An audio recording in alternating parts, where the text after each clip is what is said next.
think the biggest issues that everybody has is they try doing 15 things all at one time, accomplish nothing, and end up quitting because after 5 years, like 80% of agents get out of the business. Started out as a solo producer, grew a team from 0 to 50 plus agents, and I got really specific with time blocking. Where I lead every day is discipline, because motivation fades, but discipline is what drives you. One thing my uncle told me when I was in high school, it stuck, is whatever you do, follow through.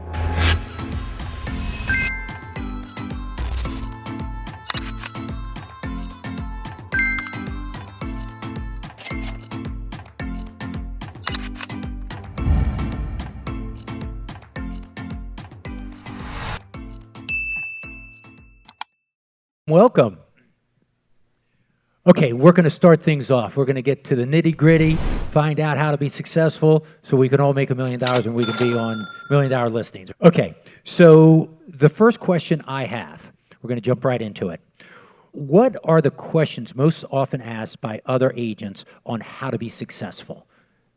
Whoever wants to jump in. I'll kick us off, Pat. Thank you guys for having us. It's a wonderful event. It's a beautiful room, great speakers, presentation, so thank you. For me, I started out as an individual solo producer, saw a lot of success, and grew a team from 0 to 50 plus agents in about 5 years. So for me, it's the question I always get is, Jim, how do you do it all? How do you handle it? And the simple answer for me is I got really, really specific with time blocking, my schedule, and just living by it. I know what's important to me, my family, my health, my business. So that's how I kind of prioritize and focus things. So that's really how I attack it. Every single day I come in, I know my clear objectives, and I'm running off there. So it's scheduling and time blocking, owning the morning, and focusing on production and the important lead generation things that need to happen inside your business. How you doing? Thank you guys for having me. I think the most important thing, I started out on a team, and the first thing my team leader instilled in me is that I own a business.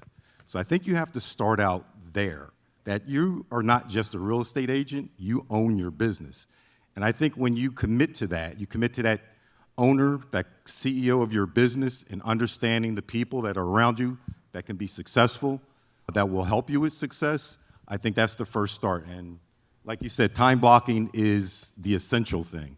Once I got that mentality of being a CEO of my business and time blocking, then it became real, and I start making money then. But understanding that you are the CEO of your business, connecting to the brokerage that's going to assist you the best, and that's it. Hi guys, thanks for having me. Super excited to represent my brokerage. We're only just under 3 years old. When we started, obviously the objective was to make a big impact and to definitely bring something new to Philadelphia market, but still maintaining integrity and love with all the other brokerages. Where I lead every day is discipline, because motivation fades, but discipline is what drives you. So that is my number one core objective. And then number two is what my CEO says, you're always working for yourself in the future. I want to be proud of myself when I look down, when I'm 80 or when I'm even 60. I want to be proud of myself for the effort that I put in right now. Are you thinking about buying, refinancing, or investing in real estate? I've been a loan officer for 30 years, helping my clients find the right loan for the right property. I keep it simple and honest. If you want real numbers and guidance you can trust, give me a call. Now let's get back to the show. I hear a lot of, I can, I will, and I have a plan, right? So my question is really about your lead generation. The question was about lead generation and, where do you start? For me, I think the easiest answer is where you're most comfortable. I think that we all try to emulate and look at other agents and look at top producers, but at the end of the day, everybody's different. Everybody has different skill sets, different relationships, et cetera. So what I would tell you is in the beginning is whatever you do consistently. So whether that's door knocking, hosting open houses, cold calling, prospecting, whatever you do, make sure you put it in and do it consistently, and then can just continue to work on yourself and craft that skill. For me, that's really the number one way to make sure that I continue to show up and not quit and, not stop my lead generation is by enjoying it. So I try to consistently change it, understand what I'm good at, and lean into that the most. I can absolutely follow up on that because I agree with Jim completely. And I want to bring something really important is just avoiding analysis paralysis. This is what kills your day-to-day because you overthink and you maybe dilute yourself and trying too many things. When you want to avoid spreading yourself too thin, can start by prioritizing and maybe even thinking small steps first, and also just identifying what you're best at. Like, I know I love being in person in front of people. So open houses are still my favorite thing, how to acquire business. I do not sound great on a phone. English is my second language. I make a lot of mistakes and I sound foreign and I speak gibberish a lot. So for me, being in person in front of that potential client is the best thing I can do for myself and for my business. So identify that, stick to it, and also leverage your teammates, leverage your sphere. Don't be afraid to do that. In reference to lead generations, as a manager, bringing new agents in, hiring them, starting them actually from ground zero, the most important thing with lead generation is understanding your sphere of influence. That's one. Two, understanding the opportunity that you have when you actually come in the office. I know that's a kind of a oxymoron now with post-COVID, but actually coming into the office, my new agents, they come in, I set them up. We have experienced agents that always have opportunities for open houses. When I was a new agent, my team leader basically said, "You're doing rentals for the first 6 months." And I hated it. I'm not gonna lie, I hated it. But those first 6 months, the first month I made $3,000. By 6 months, I was doing $6,000 in rentals. So I hated it, but I got it. And you had said something about agents you gotta have 6 months reserves. Right. You do. I would definitely suggest that, but you gotta work. At the bottom line, as an agent, you gotta work day to day, every day, 9, 10 hours a day, especially in the beginning. The opportunity that you have, not only externally, but internally, I think, which a lot of agents really, really miss. I made my first few million in the office, talking to seasoned agents, asking them, "Hey, are you going out of town? Do you need me to do an open house for you? Can I be that person? Can I be that person that you call on Sunday and say, 'Hey, this guy dropped out. I need somebody to do open house'?" That was me. And so you have to be that because you're not only a real estate agent. Again, it's back to the CEO mentality that you have to succeed in this industry. And if you talk to agents that are 10, 15 plus years in, that's what they are. Now, what I'm hearing is there's many ways to be successful in this business, but find the one, the two things that work for you, what you're passionate about, and follow that. Once you master that, then take on the next thing. Because I think the biggest issues that everybody has is they try doing 15 things all at one time. They get frustrated. They accomplish nothing, and they end up quitting because we have a huge, after 5 years, I think that something like 80% of agents get out of the business. So that is an issue. Okay, so that was really good insight. Question for you, how do you stay top of mind in your database, your past clients? Because your past clients know you, like you, and trust you. So they should be the low-hanging fruit, right? Yeah, for us, it comes down to consistency and also understanding who your client is. We're very focused in the content side of things. I mean, I just came back from Keller Williams family reunion where we spent a whole day just really thinking about social media and how you can grow that, and just the ability to have a tool right in your hands that costs you $0 to consistently post and feed your clientele or your sphere of influence the information that they really want to hear that'll make them be attracted or make them raise their hand is extremely important. So we're really consistent on that as far as touching our database, feeding them, and then just giving them the messaging, telling them what's happening around the city or what's happening in the neighborhoods, the things that they're actually interested in is really what's pulling out and making people raise their hand and ultimately building engagement. We look at that consistently. It's just figuring out what's engagement, what's getting our clients to reach out, raise their hand, and it's really coming down to that consistent side and the good messaging. Consistency, is the issue.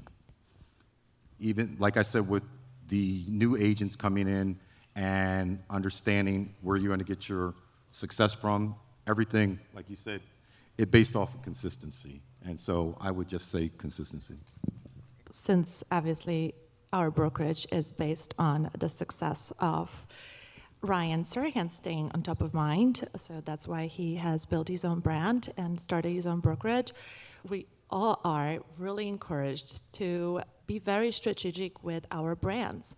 So your brand is, there has to be a clear message with your branding. You have to brand yourself consistently, and your brand message has to embody your intention, the value that you provide. And I think that staying on top of mind, not just on social media, but utilizing your CRM.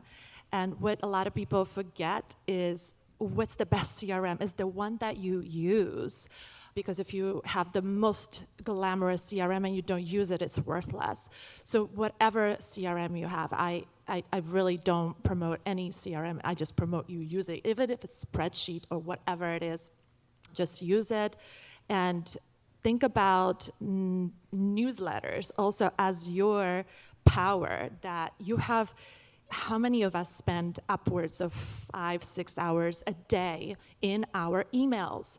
This is something that avoids all the trouble with algorithm. You do have a direct access to that sphere's mailbox. Use it and use it wisely, and use AI, use your tools to help you automate certain things, but do add on that human aspect to it, so you can still be very, very strategic and very much catering to your client based on their exact needs. So I'm not going to send someone information about investment strategies that is completely not in that business, but I will share first-time home buyer program with those leads from open houses. So just be very intentional with tagging, be very intentional with using your CRM. That's how I stay on top of mind. So surprised, I'm going to go off of script if that's okay. For those of you who went into management at a brokerage or opened your own brokerage, what sort of made you pull that trigger? So for me, I am a team at Keller Williams & Power. We're the #1 KW franchise in the entire country. So for me, it was really about being around the people and seeing how they led. I was able to watch leaders like Mike McCann, how he leads his team and how he shows up. For me, it was really about purpose and touch and impact. As my team began to grow, I really started loving and seeing the excitement of my agents winning and seeing how their lives were changed and how they're impacted. And that's only consistently grown. Last November, we actually stretched our operations out towards Pittsburgh. So I'm now the operating principal of Keller Williams Steel City in Pittsburgh. So we have about 200 agents over there. So across the state of Pennsylvania, I'm leading close to 300 plus agents doing close to $800 million in volume. That's a lot of people and a lot of transactions. But for me, it's about motivating those who are really excited to grow, providing a great value to their clients and to their business, and really willing to grow a good book of business. So for me, it's about impact, making as much of an impact across my people as possible. That's what I really like about real estate, right? People compete against each other, but at the end of the day, everyone lifts each other up. And I think when you have agents in your office, you keep them by celebrating them. Correct. So Darryl, I know you manage a bunch of agents as well. What made you switch to that hat as opposed to, selling all day, every day? A crazy story about that. I was on Team Damus, Greg Damus, and I was on his team for roughly 15 years. And he was like my mentor, my everything. I emulated all my business strategies because of him. And one day he tells me, he says, "You're ready for the next level." And he put my name in the hat for management, unbeknownst to me at all. So I went into the interview, I'm not going to get this job, whatever. And that's the attitude I went, and I got hired. And I was like, whoa, what the heck is going on? But I did, when I first started, I always said to myself, if I ever got into a leadership position, that I am going to be an agent manager, not a corporate manager. And I think that's what my agents really appreciate that I'm an agent, I still sell, I'm still on the ground, and I support them with that mentality as a servant leader and as an agent. If I could sum you guys up, because this is the best tip you all have said, which is find that mentor, find that correct broker that aligns with you, that is doing the things that you're like, oh my gosh, I want to be that one day, and look at the success it brought. My goodness, I think that's the tail along the way, right? So I would take that home. If you're not lined up with someone, attach yourself. I tell people all the time as well, if you're starting out in this business, money isn't the most important thing. Mike said it all the time, make sure you have money, set aside 6 months, a year's worth of money. It's the education and the learning part. So if you're under somebody's tutelage for a year, 2 years, and you become great because of their greatness, the money will flow in. So too many people are saying, oh, what's my cut? What am I gonna make here? It's short-sighted, because if you have to figure it all out on your own, that's why, once again, 80% of agents get out of the business who are loan officers. It really doesn't matter when it comes to that. And the fact that you want to give back, you want to help, and a satisfaction to it, I would imagine, is so rewarding. To me, it's more rewarding to see somebody else succeed. Like, oh my goodness, you're so happy, with that. Okay, so let me ask another question here. AI, how is it simplifying your life? Are you using it to free up time? I know I am. So what little things do you do that really frees up a lot of your time with AI? The funny thing about AI, and Justyna just mentioned it, our world with how much AI is coming in is everybody's striving for human connection and human interaction.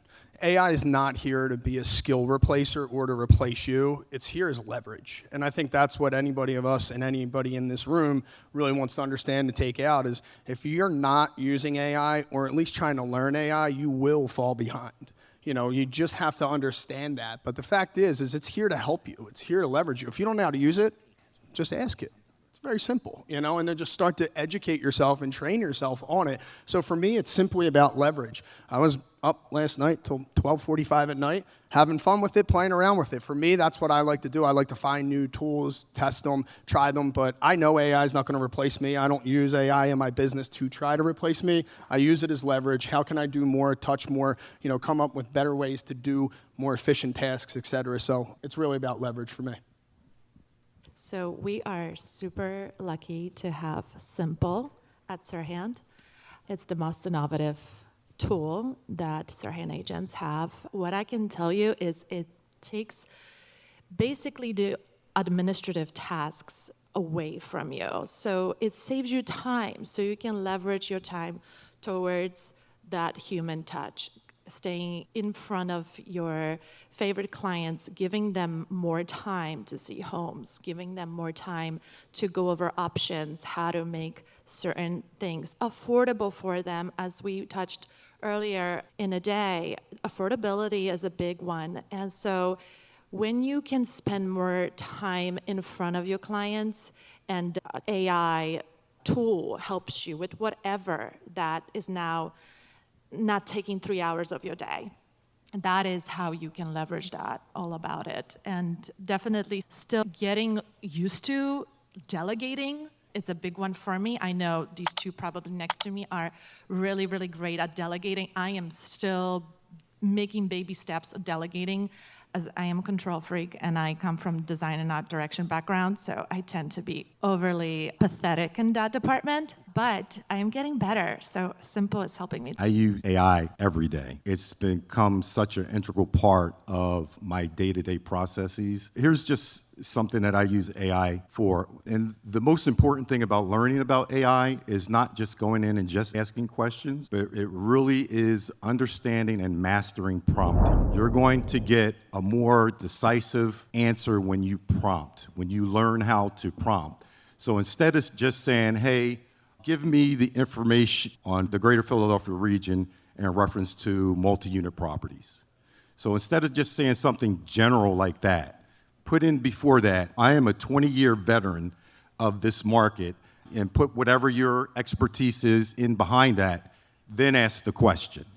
Okay, so that prompting is like this. It's like when you go into a library and there's 3,000 books there. You go in there, you're by yourself, and you're like, okay, where should I go? Prompting is that librarian that's been there for 40 years that takes your hand and says, you need to go to this section. That's what prompting is. So when you go in and you're just asking it like it's Google, you're just on the surface layer of this thing. I use a website called Complete Prompt Pro.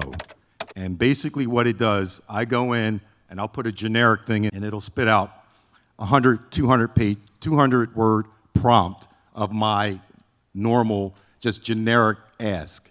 And I paste that and I'll put it into Perplexity, I put it into Claude, and I put it into ChatGPT. And I look at all three of them. And then I say, okay, I can use this, I can use that, I can use this. That's how you use AI. And all of the deals that I do, especially my commercial deals, I put my commercial deals in there, and I say, show me the loopholes of this deal. If I'm on the buy side or if I'm on the sell side, show me my strategy, where's the loopholes? And that's how you use it as well, too. And so I use it every day. I would love if you could leave the group with just one thing, like whatever pops to your mind, whatever we didn't talk about, if you could just share that, I think that would be great. I would say one thing my uncle told me probably when I was in high school, and it stuck, is whatever you do, follow through. And if you take that mentality and you look at, and do an assessment on yourself, look at all of the deals that fell through. Don't forget them. I need you to put a financial piece to them so it could be painful to you, so you learn the lesson moving forward. Because a lot of times, us as agents, we get hit with so many, everything from all over the place. And sometimes things fall through the cracks. Sometimes things are our fault that we didn't call that person back and they went to someone else. Do an annually assessment of what deals actually fell through. Look at that. That's going to help you get better. That's going to help you challenge the process that you're currently working on now. So whatever you do, follow through. I can add follow up, follow back, and follow through is definitely a mantra for us. I think I can speak for my entire team at SERHANT. And also, my biggest thing is always lead with integrity and ethics. Guys, there's so many of us, but there's always that lasting impression when someone leads with integrity, ethics, kindness, and literally seeing that other person on the other side of the table as human first. And that doesn't mean that you should stop being a tough negotiator or, not doing your due diligence. But at the end of the day, take the ego out of transaction. But I beg you, it will make everyone's and this entire industry way better. I'll make mine short and simple. My biggest view in this industry to be successful is it takes two things. It's up here and here. And I think it all begins and ends with your mind and your heart. And so if us as agents and industry leaders, if you can't master that, you're not going to be able to master anything. So I think, obviously challenging times or tougher markets, we always need to reflect back on ourselves first, understand who we are, how we can get better, and then show up for yourself the next day. It's that consistency, continuing to get better, working to get better, that is going to lead you to where you need to be, but starts up top and right in the heart. Okay, thank you very much.